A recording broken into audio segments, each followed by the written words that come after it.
Bienvenue dans une nouvelle vidéo. Aujourd'hui, vidéo un petit peu particulière puisqu'on va revenir sur 5 statistiques de la Formule 1. 5 stats que je trouve assez folles. Voilà, des statistiques qu'on ne trouve pas tout le temps. En attendant, n'oubliez pas de liker, partager, commenter et surtout vous abonner à la chaîne, c'est très important. On est parti. Alors, la première stat, c'est le plus vieux pilote à avoir disputé un Grand Prix de championnat du monde de Formule 1. Et à ce petit jeu-là, c'est le monégasque Louis Chiron qui tient la Palme d'Or. Louis Chiron, c'est un pilote qui a roulé au début des années 50 jusqu'à fin des années 50 à peu près.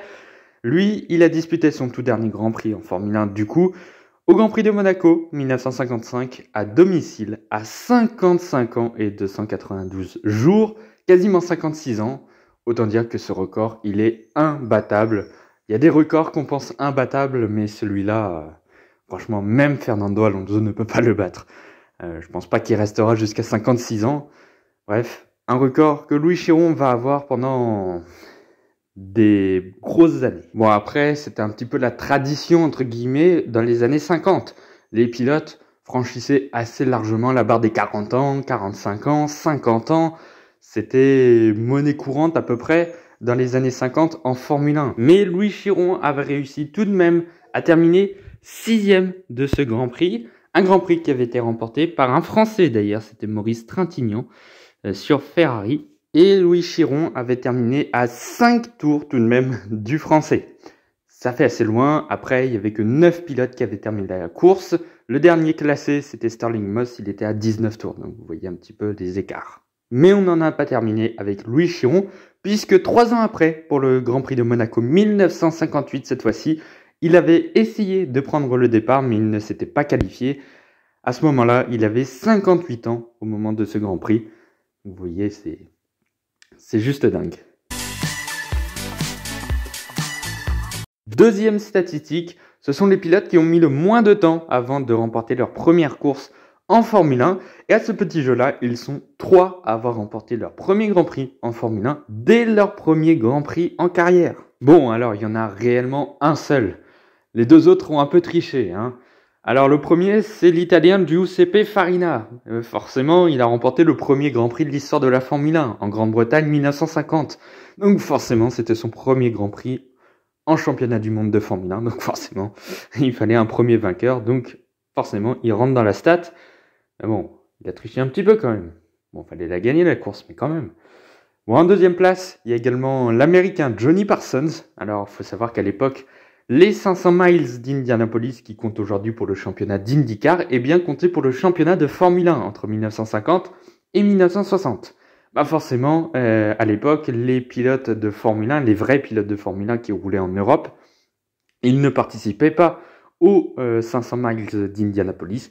Donc il n'y avait que des Américains et bon, bah, voilà, quoi, ils participaient pas non plus aux courses de Formule 1 à côté en Europe. Donc c'était la première édition d'Indy 500 qui comptait pour la Formule 1. Donc forcément, Johnny Parsons, il a remporté la course. Donc première course en Formule 1, même si c'était pas réellement de la Formule 1. Mais bref, ça compte quand même dans les statistiques. Non, celui qui tient le plus de mérite, c'est un autre Italien. C'est Giancarlo Baghetti qui va remporter son premier et d'ailleurs son seul Grand Prix en Formule 1 dès sa première course lors du Grand Prix de France 1961. Et il faut dire qu'il est allé la chercher cette victoire. Il partait 12e sur sa Ferrari. Il va remonter et il va gagner cette course. Oui, mais il va se bagarrer jusqu'à la ligne d'arrivée puisqu'il va devancer son dauphin Dan Gurney, l'Américain, pour 1/10. Un petit dixième, c'était l'une des arrivées les plus serrées de l'histoire de la Formule 1. Je crois que ça doit être la 2e ou 3e arrivée la plus serrée dans l'histoire de la Formule 1. Donc il veut vraiment aller la chercher jusqu'au bout, jusqu'à la dernière ligne droite, hein, tout simplement.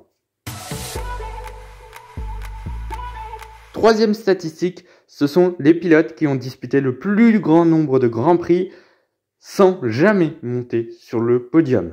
Et là, on va parler d'un pilote actuel, puisque c'est l'Allemand Nico Hülkenberg qui tient ce record depuis un petit moment maintenant, puisqu'il a disputé tout simplement 181 Grands Prix en Formule 1 sans jamais une seule fois monter sur le podium. Dans sa carrière, sa meilleure place en Formule 1, c'est une 4e place.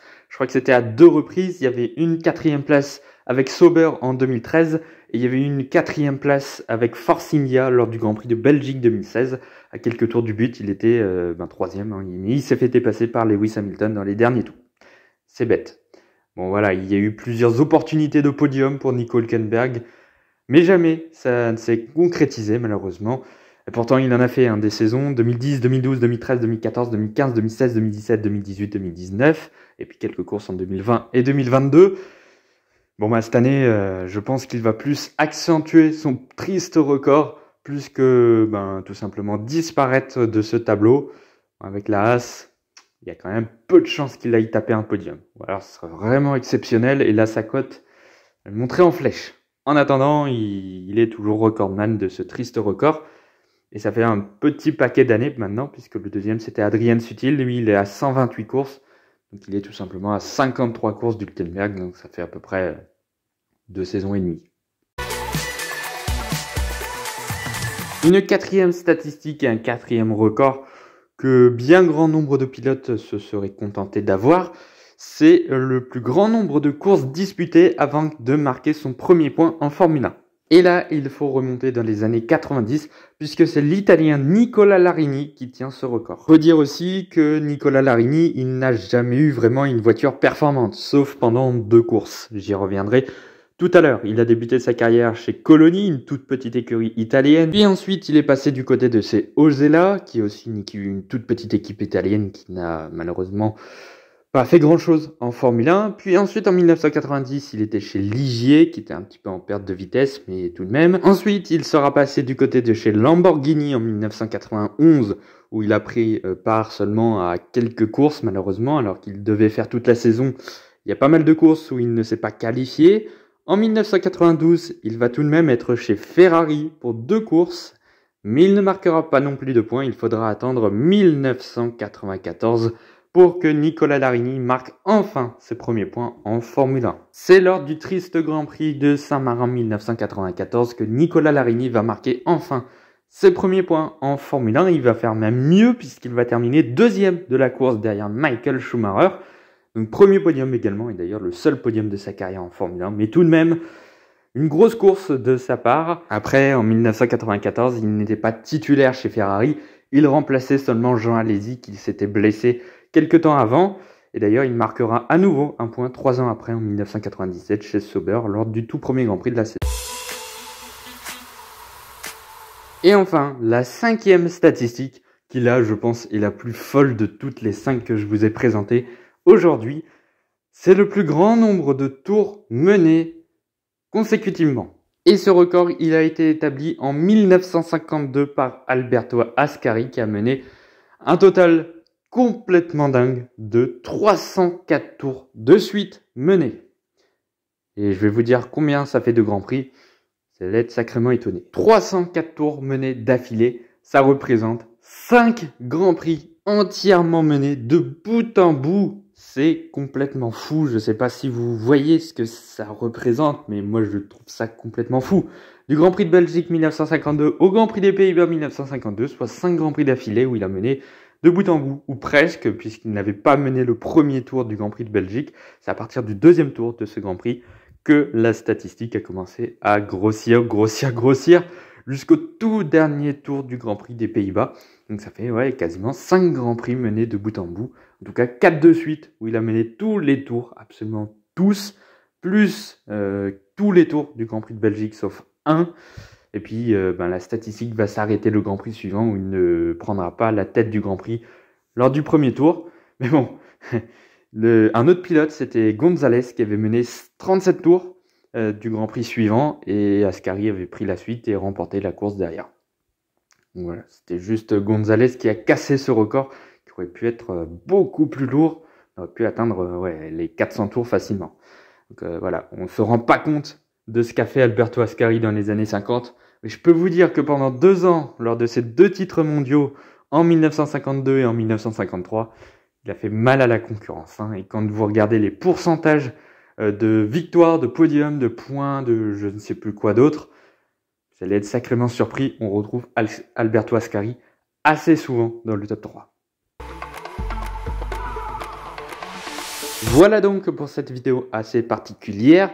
Je devais faire cette vidéo déjà fin décembre de l'année dernière.